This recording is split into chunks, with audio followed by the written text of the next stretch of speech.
بسم اللہ الرحمن الرحیم۔ السلام علیکم دوستو، میرا نام آصف خان اور آپ دیکھ رہے ہیں انڈین مسلم۔ فلسطین، مسجد اقصی، یہ وہ جگہ ہے جو دنیا کے ہر مسلمان کے دلوں میں بستی ہے۔ یہی وہ جگہ ہے جہاں سے محمد صلی اللہ علیہ وسلم معراج پر گئے تھے، مگر آج اسی جگہ پر مسلمانوں کا قتل عام ہوتا ہے۔ مسلمانوں کو ان کے گھروں سے بے دخل کیا جا رہا ہے، معصوم بچوں اور عورتوں پر ظلم کے پہاڑ توڑے جا رہے ہیں۔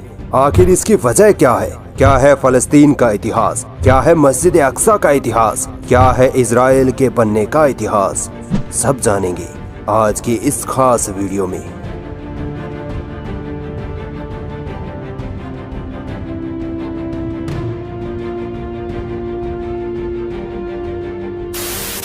دوستو، مسجد اقصی کی بنیاد سب سے پہلے آدم علیہ السلام نے رکھی تھی۔ بخاری و مسلم کی حدیث میں ہے کہ حضرت ابو ہریرہ رضی اللہ تعالی عنہ نے ایک بار رسول اللہ صلی اللہ علیہ وسلم سے پوچھا کہ دنیا کی سب سے پہلی مسجد کون سی ہے؟ تو آپ صلی اللہ علیہ وسلم نے جواب دیا، مسجد الحرم۔ پھر حضرت ابو ہریرہ رضی اللہ تعالی عنہ نے پوچھا، اس کے بعد؟ تو آپ صلی اللہ علیہ وسلم نے فرمایا، مسجد اقصی۔ پھر ابو ہریرہ رضی اللہ تعالی عنہ نے پوچھا کہ ان دونوں مسجدوں کے بیچ کتنے وقت کا فاصلہ تھا؟ تو نبی صلی اللہ علیہ وسلم نے فرمایا 40 سال۔ دوستو، اس حدیث سے معلوم چلتا ہے کہ مسجد اقصی یا تو آدم علیہ السلام نے خود بنائی یا ان کی کسی اولاد نے۔ اس کے بعد حضرت ابراہیم علیہ السلام کے پوتے حضرت یعقوب علیہ السلام نے بیت المقدس یعنی یروشلم شہر کی بنیاد رکھی، اور پھر یہاں انسانی آبادی پھلنے پھولنے لگی۔ آج سے تقریباً 3000 سال پہلے یعنی 1000 عیسیٰ پورو حضرت داؤد علیہ السلام نے بیت المقدس شہر کو فتح کیا۔ دوستو، اس کے بعد ذرا غور سے سنیے گا۔ داؤد علیہ السلام کے بیٹے سلیمان علیہ السلام نے آدم علیہ السلام کے وقت کی بنی مسجد اقصی کو دوبارہ تعمیر کیا۔ یہی وہ مسجد تھی جسے آج یہودی سولومن ٹیمپل یا فرسٹ ٹیمپل کہتے ہیں۔ یہیں سے ساری کہانی شروع ہوتی ہے۔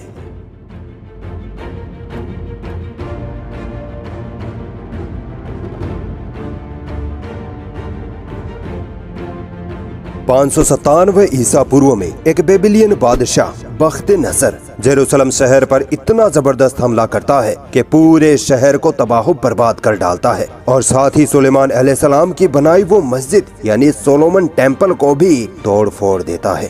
بادشاہ بخت نصر 1 لاکھ یہودیوں کو مار ڈالتا ہے اور 1 لاکھ یہودیوں کو ہی غلام بنا کر اپنے ساتھ عراق لے جاتا ہے۔ دوستو، یہودی قوم ایک تو اللہ کی سب سے بڑی نافرمان قوم تھی، اور دوسرا یہ قوم اتنی گھٹیا اور مکار قوم ہوا کرتی تھی کہ کوئی بھی ان پر رحم نہیں کرتا تھا۔ خیر، بادشاہ بخت نصر کے حملے کے صرف 100 سال بعد ہی یہودی قوم اسی جگہ ایک اور مسجد بنا لیتے ہیں جسے سیکنڈ ٹیمپل کہا گیا۔ یہودیوں کی دغا بازی، مکاری اور سرکشی جب نہ رکی تو اللہ نے ان پر ایک اور عذاب بھیج دیا۔ سن 70 عیسوی میں رومن عیسائی بادشاہ جس کا نام ٹائٹس تھا وہ یروشلم پر حملہ کر دیتا ہے اور پورے شہر کو تباہ و برباد کر دیتا ہے، اور ساتھ ہی یہودیوں کے سیکنڈ ٹیمپل کو بھی اس طرح نیست و نابود کر ڈالتا ہے کہ آج 2000 سال بعد بھی یہودیوں کا وہ سیکنڈ ٹیمپل گرا پڑا ہے۔ بس آج اس سیکنڈ ٹیمپل کی ایک دیوار بچی ہے جسے ویلنگ وال یا دیوار گریا کہتے ہیں، اور دوستو اس کا بھی کوئی پختہ ہسٹوریکل ثبوت نہیں ہے کہ یہ دیوار اسی سیکنڈ ٹیمپل کا حصہ ہے۔ اسی دیوار کے آگے یہودی اپنے ماضی کو یاد کرتے ہوئے روتے بلکتے رہتے ہیں۔ سن 70 عیسوی میں رومن عیسائی بادشاہ ٹائٹس کے یروشلم شہر فتح کرنے کے بعد سے ہی وہاں عیسائیوں کی حکومت قائم ہو گئی۔ عیسائیوں نے یہودیوں کو اپنا غلام بنا لیا، یہودیوں کو جانوروں سے بھی بدتر زندگی جینے کے لیے مجبور کر دیا، یہاں تک کہ عیسائیوں نے یہودیوں کو ان کی عبادت گاہ یعنی مسجد اقصی میں گھسنے پر بھی پابندی لگا دی۔ یہیں سے یہودیوں کا ڈائسپورا موومنٹ شروع ہوا، یعنی یہودی عیسائیوں کے ڈر سے یروشلم شہر سے نکل کر دنیا کے الگ الگ علاقوں میں جانے لگے۔ 270 عیسوی میں ٹائٹس کے حملے کے تقریباً 550 سال بعد یروشلم شہر میں مسلمانوں کی حکومت قائم ہو جاتی ہے۔ یہ وہ وقت تھا جب پوری دنیا میں مسلمانوں کا رعب و دبدبہ بڑھتا جا رہا تھا۔ بڑی بڑی سلطنتیں بھی مسلمانوں کی طاقت سے گھبراتی تھی۔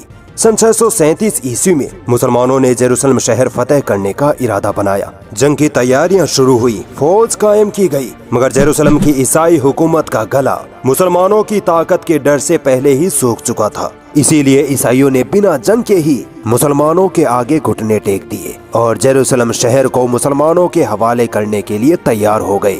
इस समझौते में ईसाइयों ने कई शर्तें रखी, जिनमें से 2 शर्तें बड़ी अहम थी। पहली शर्त ये थी कि मुसलमानों का खलीफा यानी हजरत उमर रज़ियल्लाहु ताला अन्हु खुद जेरूसलम आकर ये समझौता करे, और दूसरी शर्त ये थी कि यहूदियों को ना तो जेरूसलम शहर में बसने दिया जाएगा और ना ही यहाँ उनको इबादत करने दी जाएगी।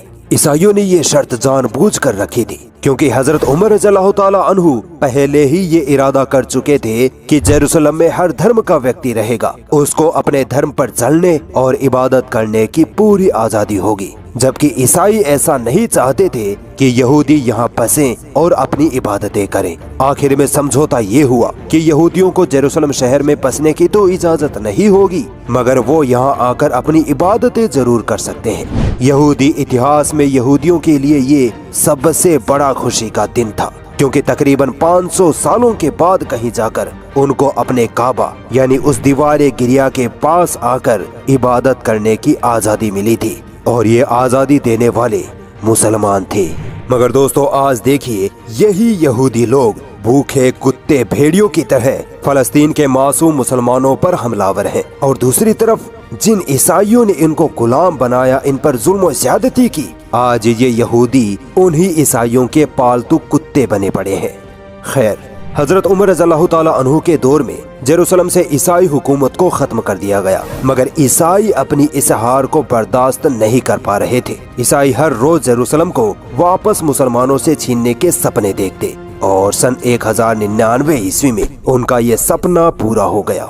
ईसाई पादरियों ने अपनी फौज को यहाँ तक कि अपनी आवाम को भी ईसाइयत के नाम पर मुसलमानों के खिलाफ भड़काया और जेरूसलम फतह करने की कसमें दिलाई। ईसाइयत के नाम पर पूरा यूरोप एक हो चुका था। ये जंग फर्स्ट क्रूसेड वॉर यानी पहली सलीबी जंग कहलाती है। इस जंग में ईसाइयों की तादाद तकरीबन 13 लाख तक थी, जबकि उधर मुसलमानों की हालत ये थी कि मुसलमान अपनी अलग अलग सल्तनतों में बंटे हुए थे।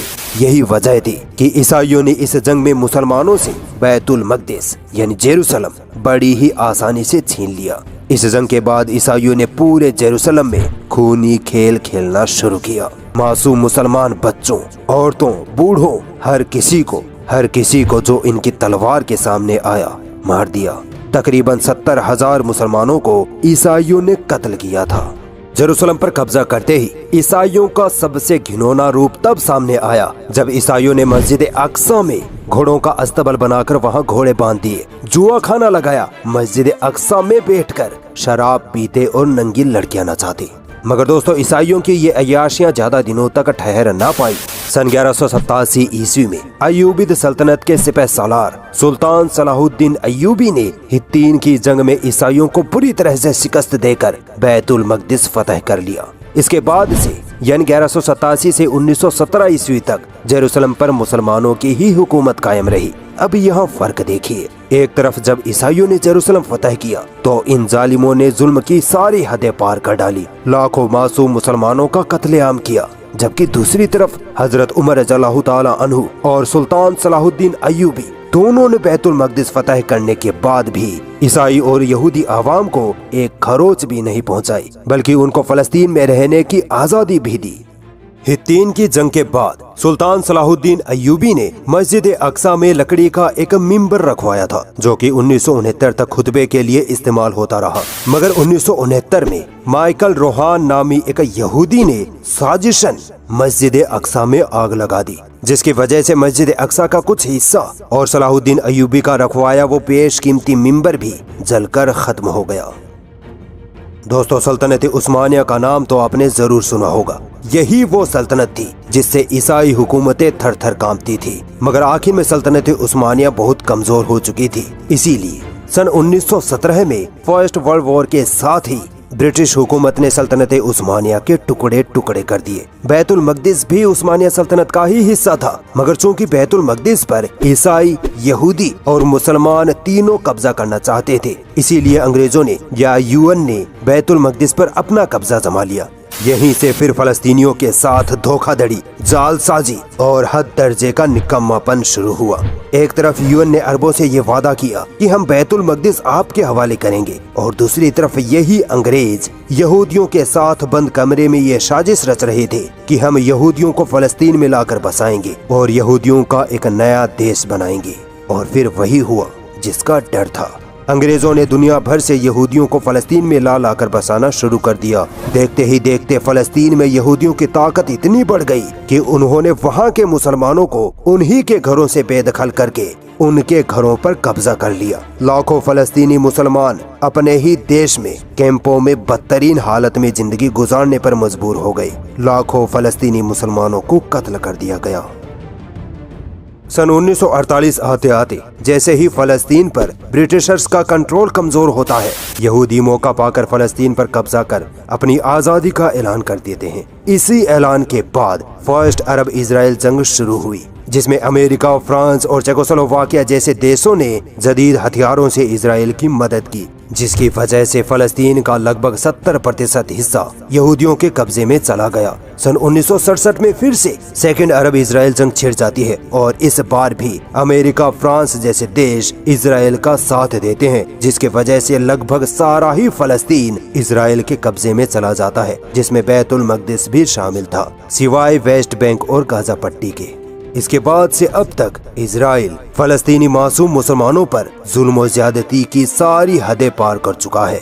फलस्तीनियों को जबरदस्ती जेलों में बंद करना, मस्जिद अक्सा में घुसकर बमबारी करना, फलस्तीनी औरतों का रेप करना, यहाँ तक कि मासूम बच्चों तक को मिसाइलों से उड़ा देना, ये सब घिनौने काम इजराइल खुले आम कर रहा है। मगर फिर भी इंसानियत, इक्वालिटी, ह्यूमन राइट्स का रोना रोने वाले देश बिल्कुल खामोश बैठे रहते हैं। इनकी जुबान से इजराइल के खिलाफ एक शब्द नहीं निकलता, भले ही ना निकले। हमें इन दोगले देशों से कोई उम्मीद भी नहीं, हमें उम्मीद सिर्फ अपने रब अल्लाह से है।